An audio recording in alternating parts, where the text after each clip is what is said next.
Hey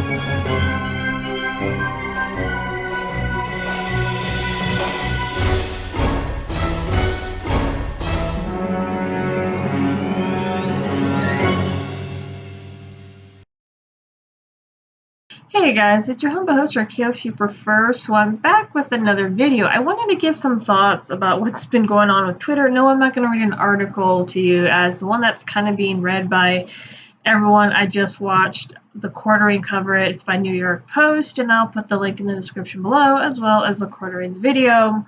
So it is rather hysterical that you have a bunch of mentally confused people freaking out over at Twitter and even go as far as try to sabotage the code, the processes, and what have you. So Elon Musk would have to come in and clean up a mess and possibly have a non-working website or not be able to establish any changes. So it's at that point, it's actually funny. But I wanted to give some thoughts because I've been talking about kind of what's been going on with people who are more familiar with Musk and his business practices. Now, don't get me wrong. Having somebody buy Twitter from these mongoloids is, I think, perfect, but it's not all peaches and cream because there's a darker side to possibly with what's going on. So a couple articles have pointed out, and even because my husband alerted this to me as well, and you see other people starting to talk about it now. When Elon Musk starts talking about the changes he wants to do to Twitter, one of them is authenticating everybody. And I don't think he's referring to blue check marks. One of the articles I read the other day, and I'll put it in the link in the description below because I did post it onto my Discord server and my Facebook with the caption "Food for Thought," is there's a possibility that with the authentication of everybody, it's going to take away everyone's anonymity. Now, let me also remind everybody, as funny as this is and possibly exciting, the deal is not sealed yet. Twitter has accepted Musk's offer, but it's going to take a few months for paperwork. It has to go through, I want to say, if I remember this correctly, monopoly laws. The Homeland Department of Security is going to get involved. And for those of you who, because this is the thing, they do follow this stuff. For those of you who remember when T-Mobile and Sprint merged, and they're kind of going through a court lawsuit because Sprint lied to T-Mobile, now T-Mobile wants to get the hell away from them. That happened when I was a wireless specialist about 2 to 3 years ago at this point. But they had to go through this big, long month process, quite a few months actually, if not a year, because there was people who were trying to stop the merger because of monopoly laws, blah, blah, blah. And it had to go through the courts to pass and say, yes, oh, it's okay for you guys to merge. There's going to be a process for Elon Musk to fully acquire Twitter, sign paperwork, all that wonderful jazz. So for those of you who have not watched another company buy out somebody else, it is not just instantaneously. They have to go through a process. Now, at any point of that process, things could fall through. Now, so that is one point. As I said, the other part of that is the authentication process. So everyone's anonymity, excuse me, I'm tired, but everyone's secret identity could be taken away. And that could prove to be a very huge problem for people who live in countries where certain talk isn't allowed, but they're able to do so online because they're anonymous. And there's all kinds of other problems that could come up. So one big benefit of the internet with allowing profile names and pictures is you can stay anonymous if you want.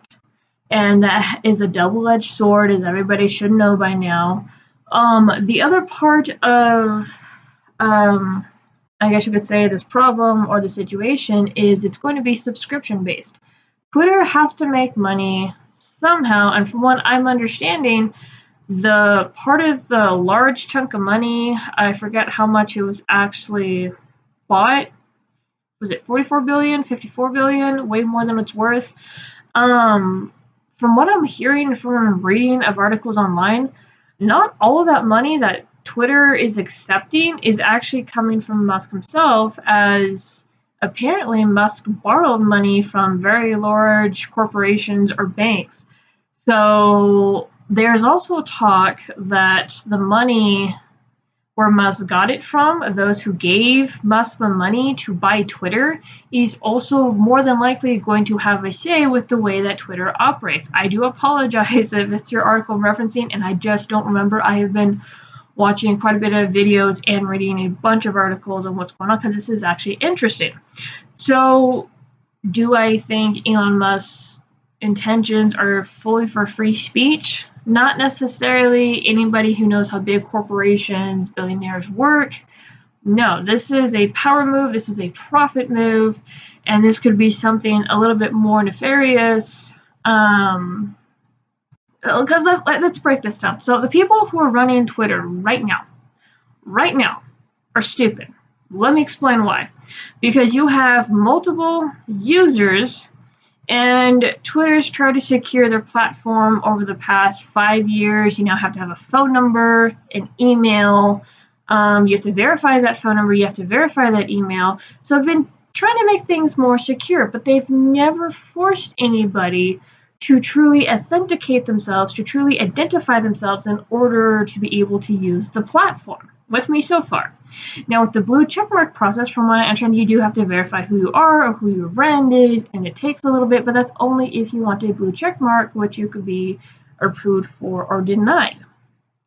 So, but with what Musk is intending to do with authenticating and making it subscription based, for anyone obviously who has paid for a subscription, you have to put in your real information.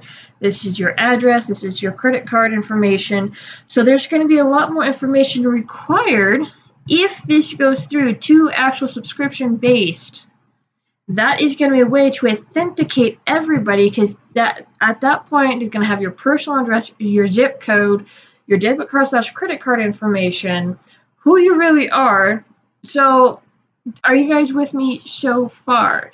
So as I said, it's not the fact that this isn't funny watching a bunch of people who are mentally just deranged and stupid. And I'm not talking about their mental state making them stupid. I'm talking about the way that they run things is stupid. So two different aspects there.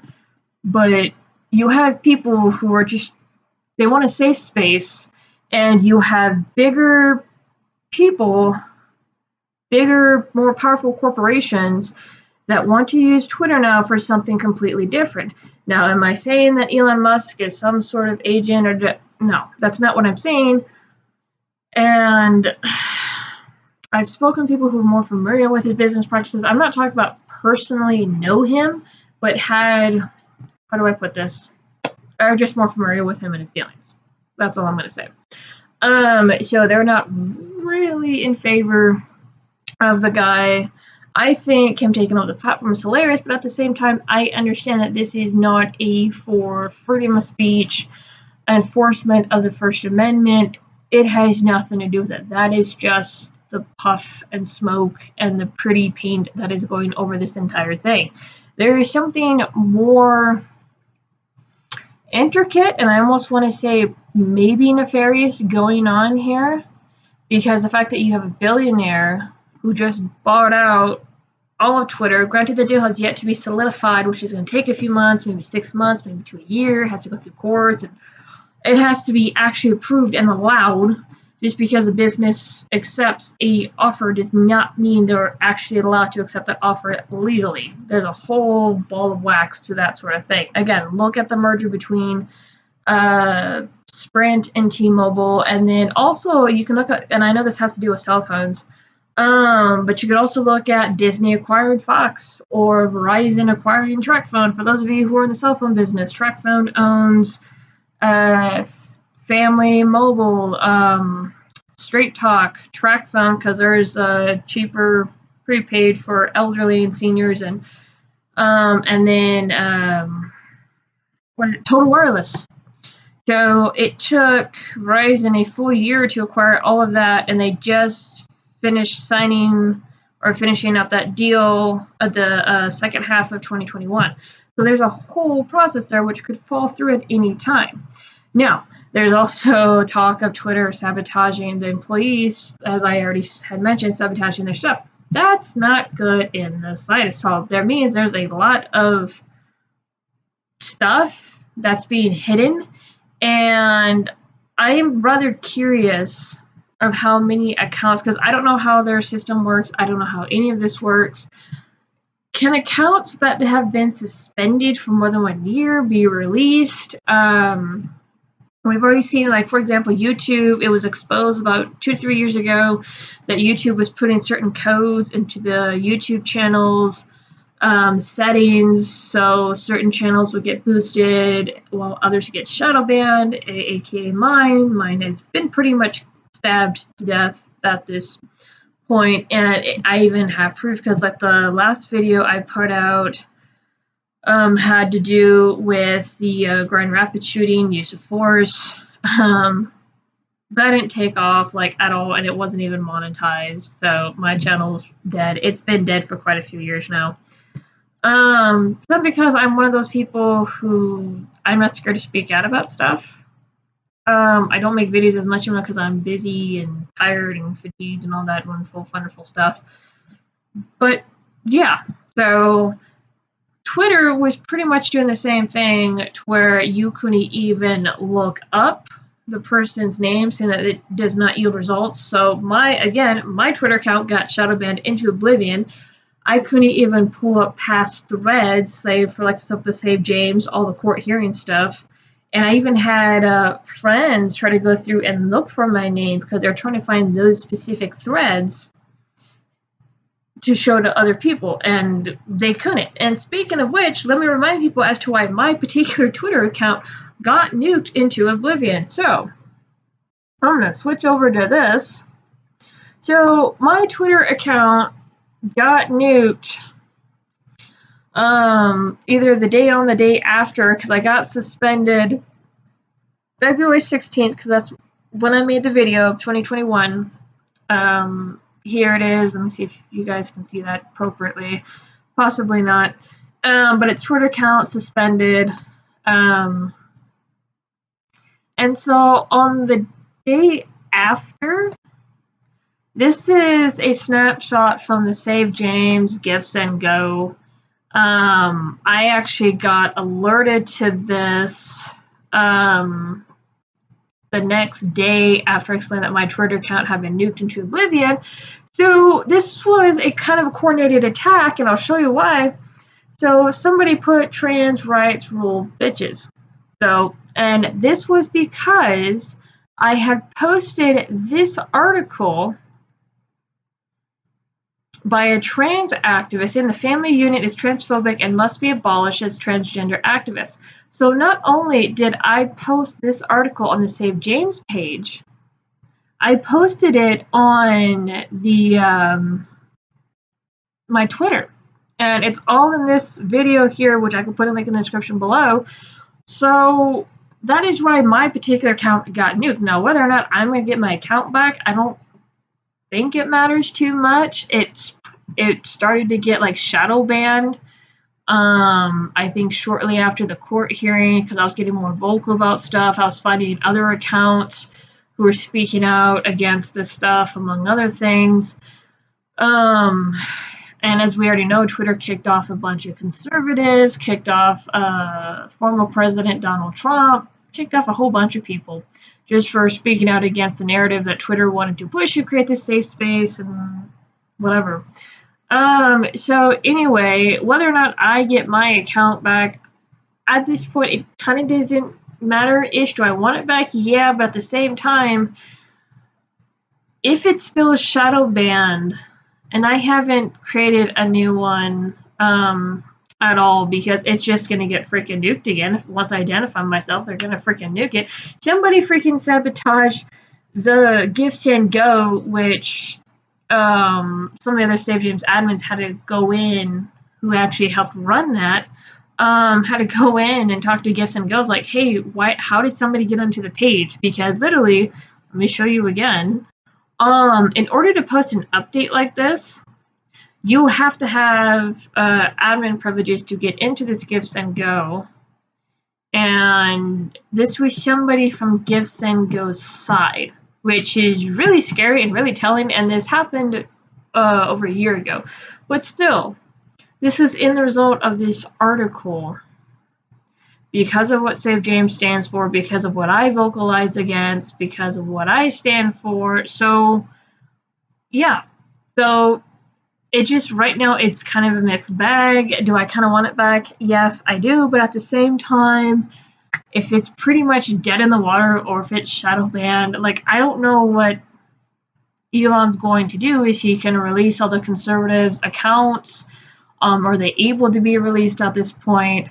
I have no idea. I do not think his takeover is solely for the fact of free speech. I do think this is a power move, as Twitter controls a lot of information, a lot of influence. You see their influence on the political sphere, the movement sphere.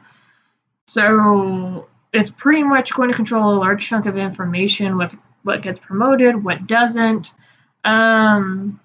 And then this could have very much a nefarious side to it because the authentication of everybody and making it subscription based, that's going to require a lot more information for you to use the platform than what people are having to put in already.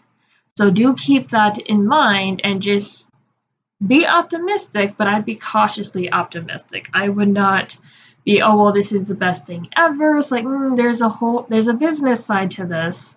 It could take 6 months to a year, depending on how fast things move. If there's lawsuits or something or hurdles, if certain organizations feel like Elon is buying too much. So I do keep that in mind as well. So, but with that said, I'm going to leave it off here. I'm going to leave the Corrine's video and the link in the description, the New York Post article, the article that I showed you what originally got me kicked off of Twitter for posting, and then my video of me getting kicked off of Twitter and going more into depth as to why that was. So, without further ado, I will see you guys in the next one whenever I have time to do one. See ya.